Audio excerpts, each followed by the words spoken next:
Hello, everyone. Happy Friday from here in beautiful Colorado, where it's not so hot today. Here's to hoping. So, I'm Kyler Cheatham, joined by Adam Cheatham, as always, on our Confluential Live. And this is an opportunity for us to tell you kind of what we're seeing in our real client work from day to day. And this one's a good one when it comes to, what this looks like as far as your enterprise conflicting AI reality, right? So I'll let Adam introduce himself here. He manages all of our delivery on the client side, so he kind of brings all of that information to us. But before I do that, just some logistics. So if it's your first time here, welcome. We're excited to have you. If you're joining us again, like we do this on every Friday, welcome. We'd love to hear where you're joining us from. We're live on LinkedIn and YouTube today. If you're coming over from our TikTok and Instagram lives, we're happy you're here. Made the jump to the boring platforms. No offense, but offense. So we're excited to be professional platforms. Yeah. Okay. Whatever. We're professional. We're professional on the talk, right? Just time. Yeah. So definitely drop in your feedback, question, comments as we go through this kind of conversation. And it doesn't really matter what we say, right? It matters what's best for your business. And a lot of times when we come to evaluating, what are all of these kind of dark side of having all of these different SaaS systems within your environment, what does that mean for you, especially for your budget, your operations budget? And how does that actually work? So the thesis kind of this conversation is, AI demands a lot of your technology and your technology strategy, data, systems, processes, permission. And it really only makes sense if we understand the architecture all as one and together. So it kind of doesn't create technical debt. Sometimes it does, right? But it just kind of like if you walked into the basement and you turned all the lights on and you're like, what is all of this stuff down here? Type of thing. So with that, I'll let Adam give a quick intro and kind of his 2 cents take on AI creating that kind of redundancies in technical debt. Good morning, good afternoon, good evening, wherever you're joining us from. My name is Adam Cheatham. I'm the CEO of Confluential, and this is an interesting topic. The idea that AI exposes tech debt, it can also obscure it a good bit too. And we'll talk about some of that today. The challenge I think with AI is going to consistently be trusting it, right? That's I was talking to Kyla this morning. I've got my workout program and my diet stuff, and I've been plugging it into ChatGPT just to see what it says, and it gives me all of this feedback. Right? It gives a lot of feedback, and then I asked it, "Well, why did you do that?" And then it goes, "Wait a minute, I didn't mean it that way."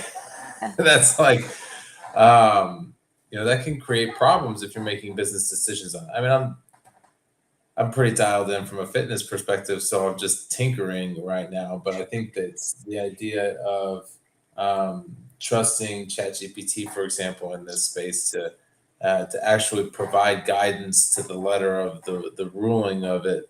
I think is a little bit misguided.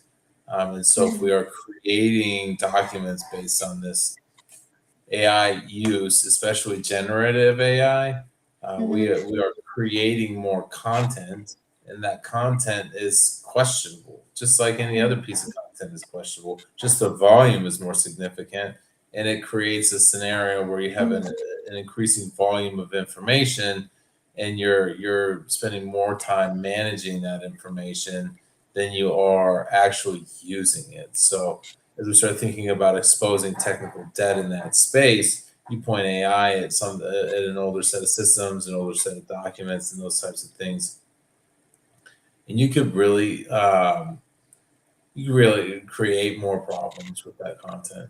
There are other ways of doing it too that I think is an interesting set of tools that are out there now. There are AIs that can crawl your SharePoint page and look for all of the links that have been created by your company over X amount of time and tell you these people outside of your organization have had access to this document for 7 years. You should probably deactivate that link. And that's a cool thing for AI to do. And you can use it as a tool to expose your technical debt as well, where maybe you don't feel like you're getting visibility into it. So there are a lot of different ways to look at this topic. I'm really looking forward to seeing what we get into today. Yeah, absolutely. Well, thank you. The questions are already moving in, so let's just get into it, right? Let's see.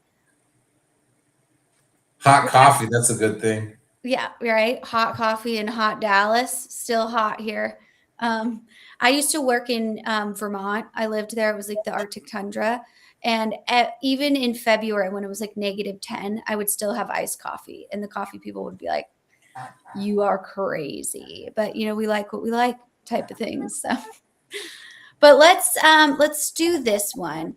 Is tech debt more of an IT problem or a business problem? Aren't IT's problems business problems, right? Like It's like at the we're end of the day, married or something. I could have uh, predicted that you were gonna say. so I think that tech debt becomes a business problem because it creates tech debt creates more business problems. I think is the easiest way of putting it, because it keeps you from being able to keep up with the times, right?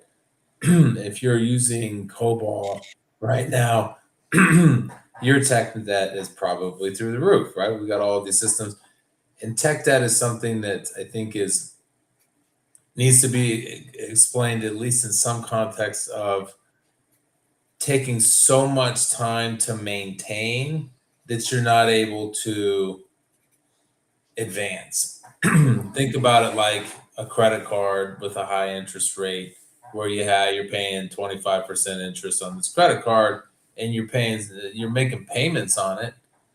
They're significant, but you're only paying off the interest.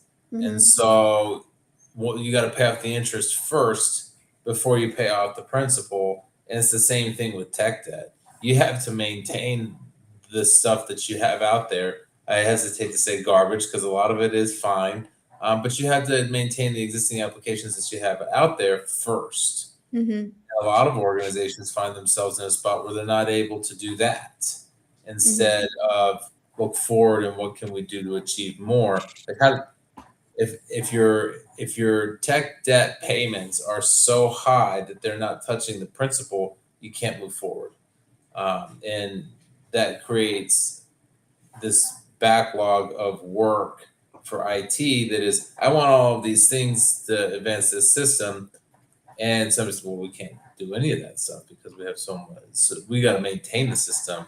We can hire more people, and the business goes, yeah, no. no, Uh, and so this is where a lot of organizations are coming mhm, to this point of AI, where traditionally that's been then let's buy a new system. Let's just mhm, replace the old one, exactly. right? There's a little bit of that, which is right. So we're going to divert higher amounts of our actual available cash flow towards paying off that debt, by exceeding the premiums, right? Because at the end of the day, while you're buying a new system, you're still going to maintain your existing system.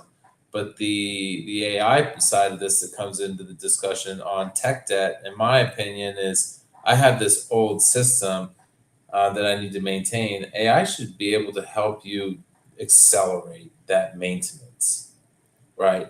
You drop your code base into Visual Studio and have Copilot dig at it. Not Mhm. Copilot, Claude. Claude's way better at I that. was like, "Wait, what?" Uh, so in a lot of those scenarios, right, it's a Yeah. Visual Studio that has a Copilot plugin that Yes, goes to yes, Claude yeah, I for it got you. anyway. So, right, so there's some of that. But ask, do that, and then ask. I had this defect come up. Can you help me find what happened? And Mhm, you could turn hours of investigation into a pretty quick at mhm, least initial starting point for what we can do to fix this and what the problem is. So you might be able to reduce those interest payments so that you can divert some of your resources towards getting better. mhm. So, let's do a little bit of a scenario on this. When we look at essentially being able to now have all kinds of SaaS tools throughout the organization, right? Mhm. On a department level, they can buy SaaS tools. Whose job is it to make sure that none of those redundancies are creating technical debt? Um, that's an IT job. At the end of the day, what you're really asking is, how do we make sure that we don't buy redundant SaaS systems for things that we can already do with the systems that we have? Hmm. The business is going to ask for all kinds of Hmm. stuff. It's not the business's job to know all of the applications that you have available and what they all do. That's Hmm. IT's job. So I think that, as we start thinking about replacing things, um, IT needs to be involved in that conversation so we don't buy something that we can already meet the requirements for with something that we're already using. As we're thinking about that in general, I think that this question, should a company fix its tech debt before rolling out AI, or can it do both at once? I think if you're thinking about waiting for AI, you're in the wrong business at this point, right? Like if you're waiting to implement AI, you're not paying attention. So the answer to this is absolutely do both at once, but at the same time, you can't. Um, you can't do either without any sense of strategy or cohesive plan. Um, I think I still think of AI as that thing that is like smart when people started bringing their smartphones to work. I know that Hmm. some of you on here were like don't know a time without a smartphone, and let alone when it wouldn't be allowed at work. I can't bring my phone to work. What type of tyranny is this? But I think that AI is going to fall into that bucket. Uh, Hmm. People are doing it, whether you like it or not. They're either going to do it within your guidelines or they're going to do it outside your guidelines. And so, if you're thinking that you're going to wait, you've already that ship has already set sail Hmm. without you. People in your company are using AI for lots of things right now, everywhere. That is a universal truth. The same way people are text messaging on their smartphones at work everywhere. It is a Hmm. universal truth. It's a bit more accelerated than the smartphone revolution, but it is a non-avoidable thing. Absolutely. Yeah, I think too, in looking at that, there's a misunderstanding between what AI is, when it comes to what can we roll it out now. You probably already have a lot of it in your organization. You know, that annoying thing when you submit your expense report that's like, this doesn't look right, or this isn't that's AI, right? So there's lots of AI already in the organization. I think the question I'm interested in your feedback in is, how do you prioritize what to fix first? This is the same sort of kind of questioning around, how do you make sure all of those systems that were bought at the departmental level have to actually go through IT to be like, how do you even know about them at that point to get your hands around, especially if Yeah, we're in like a larger global complex organization where we have a variety of different plants around the world. Like that seems a bit impossible in the modern organization that you're talking about. Same one where everyone's texting all day long. yeah. Well, I think that there are a number of different questions in what you're asking, but if we're going to get down to just the directness of the how do you prioritize which tech debt to fix first, you find out what your biggest priority is as a Mhm. company. Who are you as a company? What do you do? Mhm. Right? What is it that you're producing or providing that is most closely tied to your revenue? And then what technology do you have that is most closely tied to your cost? And then you look at those both of those scenarios and look for matches, right? If your technology that's tied to your number one producing thing is fantastic, then move on to the next one, right? Mhm. But what we're looking for is impact, and we're looking to reduce risk. We're looking to reduce cost so that we can get into a space that is easier to maintain. as we start thinking about the types of software packages that the business has that you don't know about, getting your arms around that's a totally different activity. Partially because the business is off doing what it's doing, and there's a governance challenge in that. But there's another part of it that is oriented towards the business doesn't think IT can do it. And part of it, and in a lot of cases, they're not wrong. IT is managing this technical debt in a system that the business doesn't want, but somebody needs. And so IT is focused on all of that work, and the business is off doing the fun stuff without telling anybody about it. And then that fun stuff becomes technical debt because the business made a bad decision, or the business made a less than optimal decision on which software to buy, and now we have extra. That extra creates more tech debt because now we have to maintain that extra in addition to the mess that we've been working with already, and it compiles. This is where you're running you got a credit card with high interest, and you're just continuing to run it, right? You're running up the bill, adding more purchases. That's what that is. And so how did your interest payments go up? And now you have more to maintain before you can start getting your arms around the whole thing. So there's a governance problem in that, but there's also likely, or at least in a lot of scenarios, a trust issue where the business doesn't think IT can do it. And in a lot of cases, they're not wrong. It's not a competency thing, though. It's a capacity thing. And now the business has AI because they're on the front end of buying all these sweet new tools. They bought this new AI thing, right? And now you're falling farther behind because you got to answer those questions. Cybersecurity team wants to know why these guys are using AI and what they're exposing. Are they putting our company secrets online? Nobody knows, right? But you don't have a policy for that because you've been underwater running your COBOL system or your AS400, trying to make sure it doesn't fall apart at the seams. When you could have leapfrogged the idea, used AI to speed that up and get ahead of it, build a better relationship with your business, and start acting like the technology enablers and partners that you say you want to be. Yeah, I think that's a big piece of understanding kind of what is your overall visibility into knowing what is your technical debt. Like we can't fix it until we have the awareness to see it, and sometimes we don't even know that it's a problem until we're doing things like an audit or those types of less innovative behavior, right, and more disciplined type of behavior, which, in my humble opinion, is absolutely an innovation because it's making the business healthier and more sustainable. So that's a big piece of it. Where's this Here's an question? idea for you, though. How many systems do you think the business has out there? You want to know a quick way to go find out? Sure. See if you can talk finance into running an AI on cash flow out.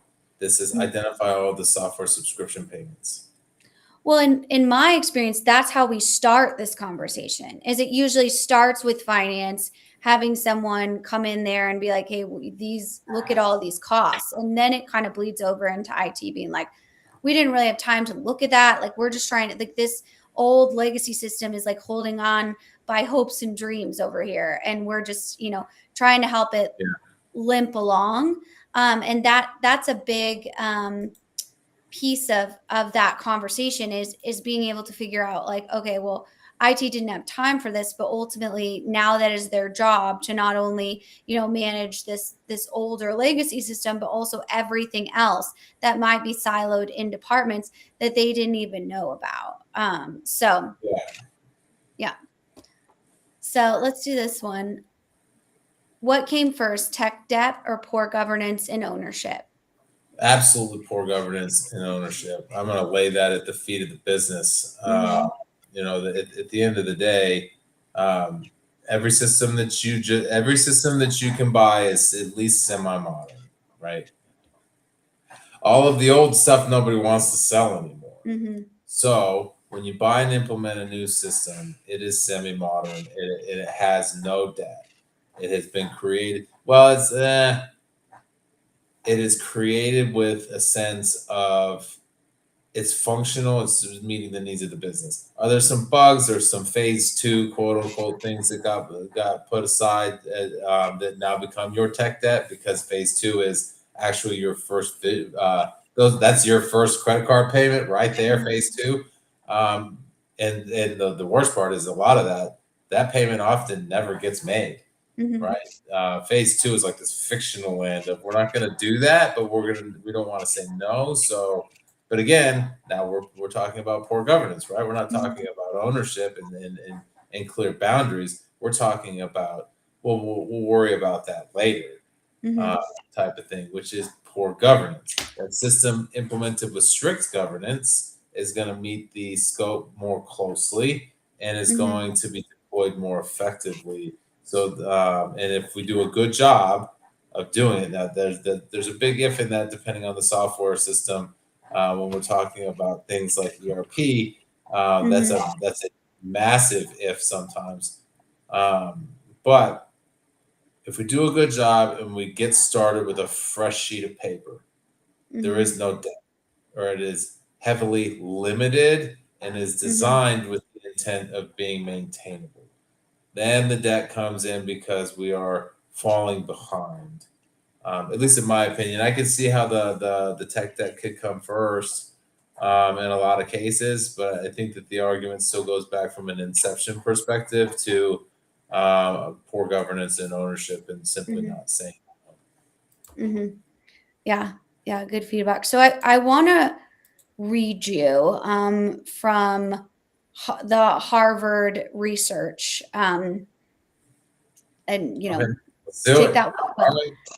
right. The top areas that have that cause technical debt. Okay, so the top five, Okay. and get your feedback on them. So I'm going to go one by one. So the number one cause of technical debt they have over here is code quality, and we kind of talked about that Okay. already. Yeah. So the risk of having old code or code that we don't know how to work, or COBOL, or all of those different pieces, older systems. The second surprised me. I'm wondering if it surprised you. It was skill shortage in IT. I believe that. And those two things go hand in hand. If you don't have high skilled people in IT, they're going to write bad code. And if they're not skilled in being able to know how the systems function Yeah, and how they're tied together and what code's been written, they're going to write bad code, right? So those two, I would say, go hand in hand. So I don't know what 3, 4, and 5 are yet. So I don't know if I agree with them being I number love one, number I love two. when you do this, But when you're like, just so you know, I'm not going to commit to anything. Number three is high dependencies on outside vendors, like system integrators. I would disagree with that. If you're heavily dependent on external vendors, that's one thing. If you're misusing that dependency, I would say that's probably more the problem, right? You could have. I mean, that's what SaaS is. Hmm. Is outsourced vendor managed software, right? And ideally, SaaS is always up to date, and so Hmm. your tech debt is always low, right? So I would argue against that. However, we've just hired a bunch of contractors from some other tech firm to maintain our code base. That's different, right? I have an aging legacy system that I've fallen way behind on. And what have I done with my credit card debt? I took out a loan to pay it off, right? But I didn't even pay off all of it. I took out a loan to make my interest payments. That's what that is, where now you are using an external vendor that you're heavily dependent on to maintain your code base. Now you don't even know what's in it, right? It's a level of separation removed, and so I would say that if you look at that from one side, you could probably make an argument that that's a pretty major problem because you're losing control of your actual tech debt, but it's not. It needs context. Hmm. Okay, you ready for the last couple? Yep. Custom code was number Yep. 4, which I think is pretty. And then number 5 is lack of architecture standards. So, Yeah, I would agree with each of those. Custom code I would put in the as neatly related to the first two. Right, at the end of the day, we're talking about an aging code base that mhm, nobody knows anything about because the guy that wrote, or guy or gal who wrote all of this stuff, retired 15 years ago, and now you're stuck with it, and somebody's trying to figure it out, right? So if we're in that scenario, most of that is custom code, right? It's there's a reason you're behind on your updates. It's not because you're out of the box. We'll put it that mhm, way. So your custom code is related to your bad code side of things because you write a whole bunch of custom code, and then mhm. you have more of it that you write to add enhancements. Then that code starts to conflict with existing code, so you write a band-aid as a bug fix, and we keep moving. Right. This is the cycle itself. This is just how it works.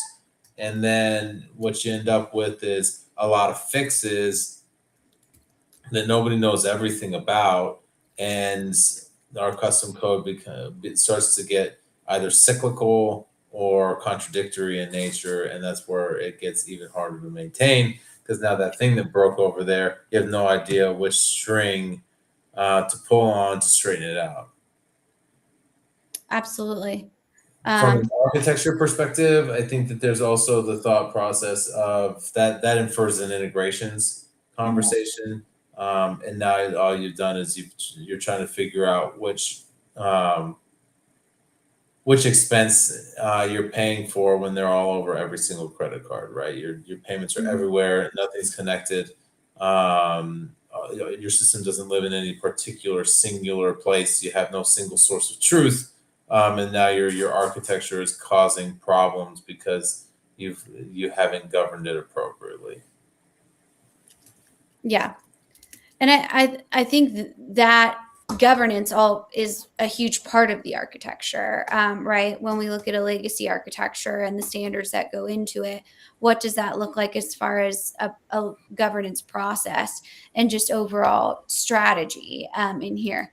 So this is an interesting one from Jason. This is talking about kind of mergers and acquisitions, or even when you're going from one department to another or one plant to another, which I know you see a lot, and they might make the same things, but they do it very differently when it comes to the processes. All is perfect, no technical debt in company A, and then you acquire merge with company B.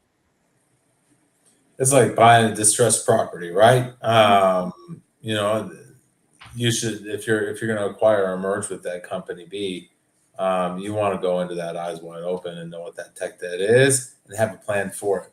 I would say that if you're acquiring or merging with company B and you're not able to handle that tech debt and it drags your company A into the mix, we've got a bigger problem now. All we did by trying to grow was create more issues, and now we can't grow in either company. So in that scenario, I would say that in company A, if we don't have any tech debt, then we should be using the skill sets and the Mhm. strengths that we have that helped us achieve that to to help company B get unburied. Yeah, absolutely. Or, I mean, how old is company A?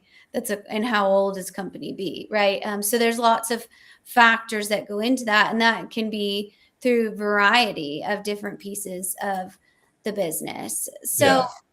when we're talking about specifically using AI to help re-engineer your architecture, or I guess it would be more like reverse engineer your architecture.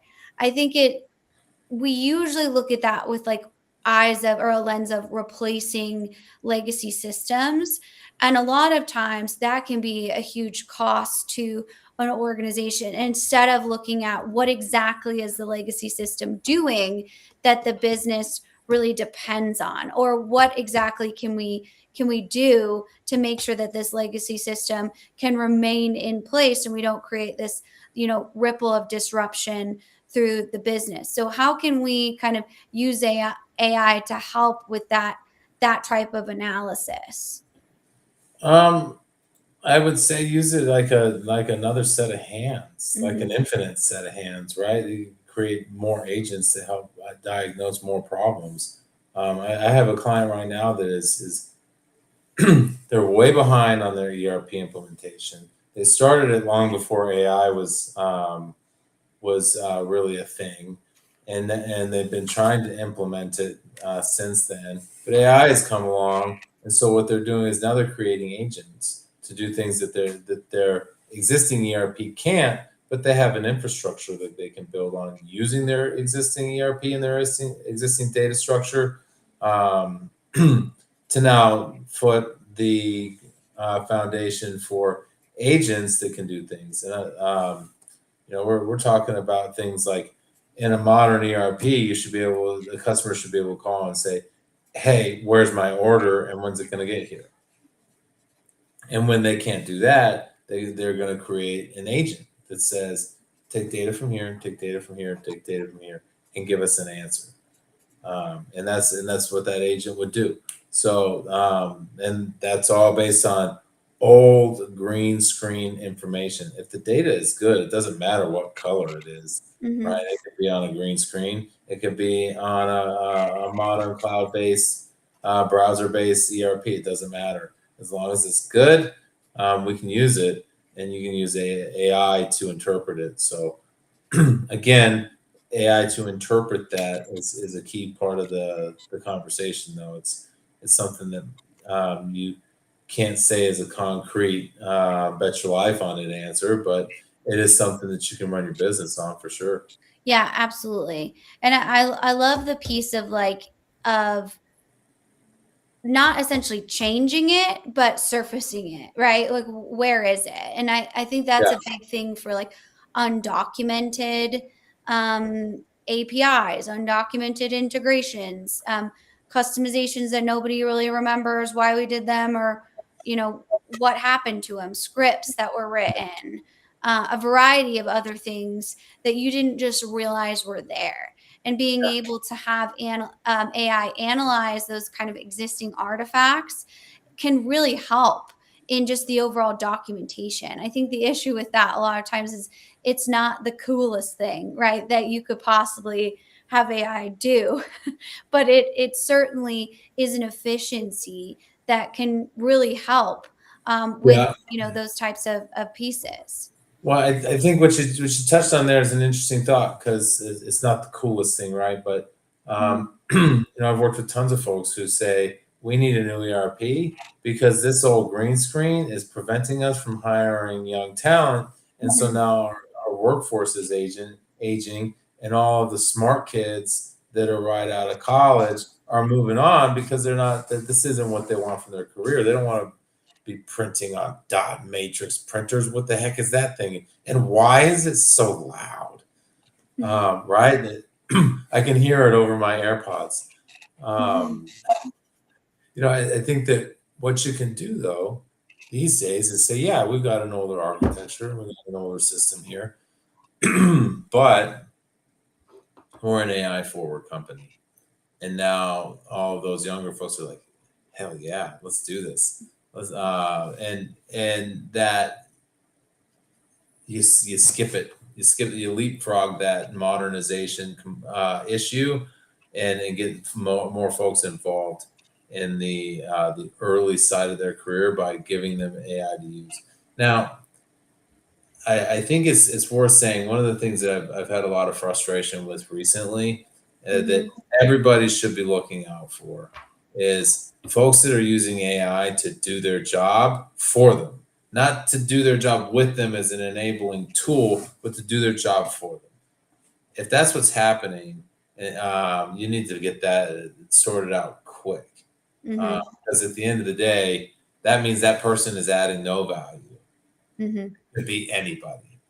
And I promise you, there are plenty of people out there who know how to use AI well enough that replacing that person who's just using it to do the job for them is.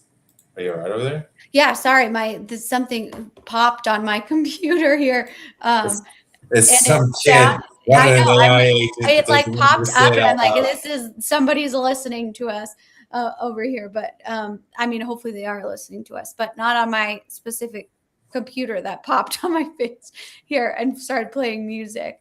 Our my speakers are attached to our daughter's like sleep machine, so sometimes I get her weird meditations for sleep that she uses. So sorry, my bad. Anyway, so I think you should be using AI to answer hard questions, but you should be using it in a way that allows you to think about things critically, and then evaluate whether or not it's actually helpful, right? Like, you can have an AI create an analysis for you, a Mm-hmm. pretty detailed one. Yeah, you have Claude spit out 20 pages of content, right? That's what it is. It's content, right? Mm-hmm. And then that content needs to be reviewed by somebody who can look outside the window, Yeah. right? I mean, I'm curious these days because I do remember this being a topic of conversation when I was younger about kids are checking their phones to see what the weather's like right now. It's like you could look out the window and go outside, and they're Mm-hmm. like, "No, it's raining." Like, really? It doesn't look like it, right? Like, Reality. that context of pull your head out of the keyboard and bring your eyes up away from the screen and look at what's actually happening with your business, and don't forget that part of it, Mm-hmm. because there will be plenty of people who will forget that for you, and that Mm-hmm. will become your problem. So I want to pick up on one of the threads that you said when you were talking before you were so rudely interrupted by that random noise. But how do you know if an employee is just using AI to do their job? Like I would assume, right? We could probably see it in productivity, performance metrics, those types of things. But how do you kind of address that when it's a newer policy or it's a piece that's newer to the business that we didn't have to address 5 years ago? Yeah. Well, I mean, that's a hard question to answer. I think at the end of the day, it comes down to, um, are they exhibiting, and this is a people management question, not an AI management question, but are the Hmm. folks that are working with you exhibiting some type of a comprehensive thinking skill or no? Right? Here's the answer. And it's, okay, like I don't, I'm the CEO of the company. I'm not going to read a 20-page analysis. I Hmm. want you to tell me what's in it. What are the most important parts of it?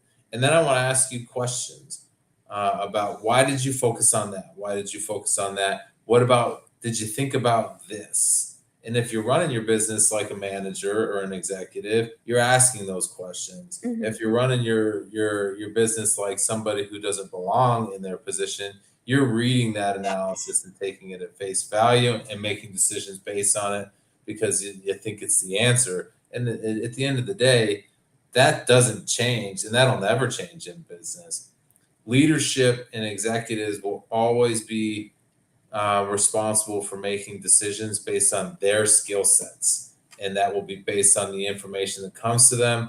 And my favorite example is the wealth of information that Amazon had when they decided that they were going to start the Amazon Prime program. Hmm. Um, all of the analyses that were brought to Jeff Bezos said that this is going to bankrupt our company. We cannot provide free shipping to all of our people for $100 a year. It's just not possible. The math doesn't shake out, and he's like, that's, he asked a ton of questions, thought really long and hard about it, and then he decided, I'm going to do it anyway. And he has revolutionized the not just his own business. He's revolutionized the world. That individual decision that I am going to create this subscription for an annual low cost annual subscription, and I'm going to give away things like free same day delivery. I'm going to do it anyway. And now, how many of you expect somebody that isn't Amazon to tell you it'll be there tomorrow or it'll be there today? Hmm. That a whole entire industry is based on this. You could argue that Grubhub is based on this. I want my food delivered to me right now. I don't care where it comes Hmm. from, and it better be hot. And if that driver steals my fries, they're not getting a tip. Absolutely. And right, you got to be able to see it the whole time. Yeah, Like that, you need that visibility and traceability into like where's the product. And I think that's even moved. We see that a lot in our industry. Even if you're moving massive, plates of steel and things like that, yeah, people still want to be able to see where those types of things are. And that's never really been the standard. But now, as we become, more focused on regulations and traceability and compliance and all those different things, yeah, it is the standard. And you kind of have to meet that new need, whether it's, B2C or B2B, in yeah, that type of just business system need. yeah. Well, I think that it there's so much about this conversation, and this has nothing to do with tech debt. So apologies for being way off topic on this, but I think that in my mind, what AI is going to expose is going to be the mental version of what a lack of exercise and dieting exposes, right? It creates an unhealthy scenario where if you're not eating high quality food and you're not getting some level of physical activity, the results are predictable. If you are not thinking about things critically and you are just saying, deliver me McDonald's for every meal of the day, 5 meals a day, because why not? Why not eat 5 times a day? That sounds great. More is better, right? Um, Deliver me information that I can simply make a quick 5 second decision on at all moments of the day as you run your business. Your mental aptitude for this is going to suffer. And what you're going to do, instead of AI exposing a technical debt, AI is going to expose a mental capacity debt for being able to handle the actual functions of your business smartly. And you're not going to know, your people aren't going to know why they're doing these things. They're just going to be doing them. And there's going to be no upwards trajectory or anything like that, except for the people who are going to say, I'm going to use AI to help me do hard things, as opposed to I'm going to use AI to do the hard things for me. Absolutely. I think we should just end there, to be totally honest. That was like Well, the five, I the mean, five. it's a soapbox thing. I think that I really frustrate with this is there's a millennial version of this in here. My camera's off. Um, there's a millennial piece of this that I think is funny to bring back to. And I remember growing up in school where the teacher said, well, why do I have to do this math this way? Because there are calculators for that. And the teacher says that you're never going to have a calculator in your pocket. Right now, I got more than just a calculator. I got a freaking computer in my pocket Mhm. at this point. I could do anything I wanted to. But you want to know something? I still know how to do math, because when I ask AI a question about this, that, or the other, and it gives me an answer, I know enough to say, does that sound right? And at least challenge the conclusion on it. And that's something that I think is really relevant today to for folks who have only used calculators and they have never sat down and done longhand math. And I Mhm. think that that is going to compound with AI, because now it's not just math. I mean, shit, you could ask it to do a full blown physics analysis on velocity and force on whatever it is you want. If like that whole conversation of train A leaves the station at whatever time and train B heads northwest at a different angle. When will they collide? Um, the and with what force and all that stuff. You can model all of that stuff out using AI now. But how do you know at this point Mhm. that that's correct at all? Mhm. Because it's what you just ignored is the fact that train A and train B are on totally different sets of train tracks. Yeah. So they will never collide. We didn't ask that question because we were busy asking AI a different question that we didn't look for context on. So don't let yourself get lazy with AI doing your job. Mhm. Use it as a tool to make you smarter and weed out the people who aren't. Because from my opinion, the long term, the most dangerous long term thing you can do with AI is let your people become use it to replace themselves. Yeah. Some of you have never done calc, and it shows. I've never taken calc in my life. So, I took it and lots it of shows. times. And it shows in our children's math homework mostly.